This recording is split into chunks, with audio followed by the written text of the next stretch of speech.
Hola, bienvenidos a una nueva revisión del canal. Hoy estaremos revisando este artículo reciente del New England sobre sepsis y shock séptico. Tenemos que la sepsis como tal la podemos definir como una respuesta desregulada por parte del huésped frente a una infección. Es decir, se presenta la infección y el sistema inmune actúa de una forma incorrecta para poder neutralizar dicho microorganismo, y en realidad lo que termina generando es un contexto proinflamatorio que puede llevar a una falla multiorgánica. Por su parte, el shock séptico es cuando esa sepsis se acompaña de hipoperfusión tisular, que lo podemos identificar clínicamente con la caída persistente de la tensión arterial, con alteración del sensorio por parte del paciente e incluso por alteración en el llenado capilar. Ahora hagamos un poquito de énfasis. ¿Qué tan importante es la sepsis en realidad? Según el artículo, se presentan alrededor de 48.9 millones de casos a nivel mundial, de los cuales se traducen en 11 millones de muertes. Y algo a recalcar es que nadie está excepto de la sepsis, ya que todos los grupos etarios o en todos los grupos etarios puede presentarse. Sin embargo, en los menores de 5 años y en los mayores de 65 años es mucho más prevalente. Esto debido a que en los menores de 5 años su sistema inmune es mucho menos eficaz, mucho más inmaduro, lo cual hace que sea mucho más fácil que se lleve a cabo una infección. Por su parte, en los mayores de 65 años son pacientes regularmente comórbidos o frágiles que por todas las comorbilidades que tienen, pues su sistema inmune también está debilitado. Ahora, ¿qué tipo de infecciones se desarrollan sobre todo? Según el artículo, aquí nos dividen en infecciones bacterianas, virales y fúngicas. Antes de los 17 años, la incidencia tanto de infecciones bacterianas como virales es bastante similar. Sin embargo, con el paso del tiempo, vemos que quien manda la parada, si así lo queremos decir, son las infecciones bacterianas. Teniendo en cuenta que con la presentación del COVID-19, la incidencia de infecciones bacterianas y con ello la sepsis y shock séptico secundario a las mismas, pues aumentó en los últimos años. Ahora, sitios en donde se presentan estas infecciones, ¿cuáles son los sitios principales? De igual forma, el artículo nos hace un pequeño resumen, recalcando sobre todo las infecciones de vías urinarias y la neumonía, que son los grupos que más presentan ese desarrollo hacia una sepsis o hacia un shock séptico, seguido de infecciones de piel y partes blandas o infecciones gastrointestinales.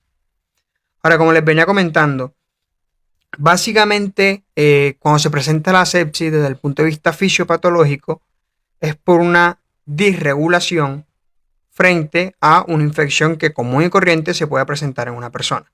Entonces vamos a explicarlo con el siguiente algoritmo del artículo. Tenemos el respectivo patógeno que pues claramente tiene sus factores de virulencia, pero también tenemos un paciente que tiene una predisposición a desarrollar una infección severa, dado por su edad, su estado inmunitario, comorbilidades, alteraciones genéticas, etc. Entonces, ¿a qué lleva esto? A que estamos frente al microorganismo, ¿cierto? Y necesitamos células del sistema inmune que lo neutralicen.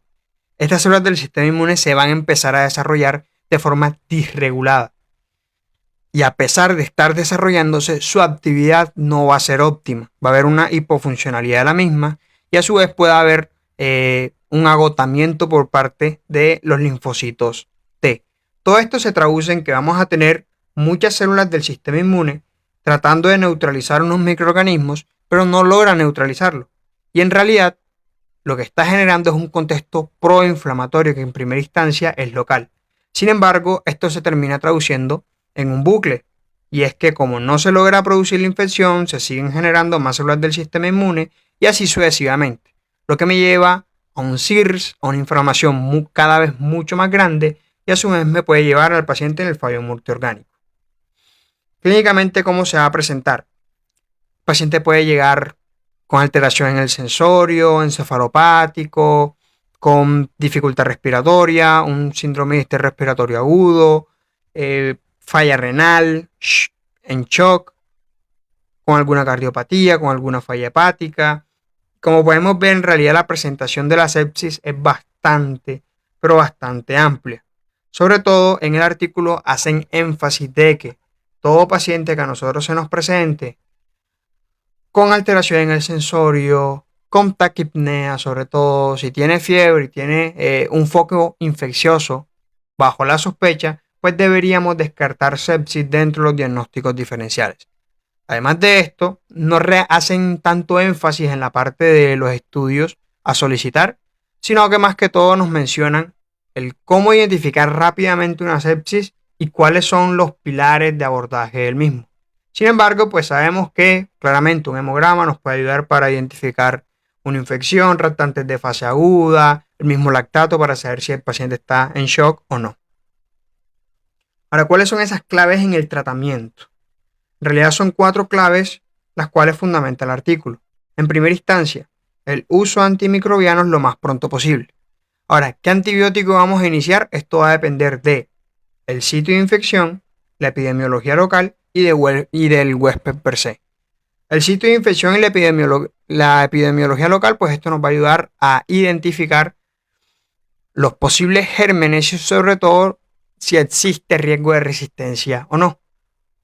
De igual forma, por parte del huésped, nos va a ayudar de igual forma a identificar si existe riesgo de resistencia o no y acorde al grado de inmunosupresión del paciente, si es un paciente diabético, con cáncer, infecciones por retrovirus, etcétera, etcétera, pues claramente vamos a buscar microorganismos más atípicos en este tipo de pacientes.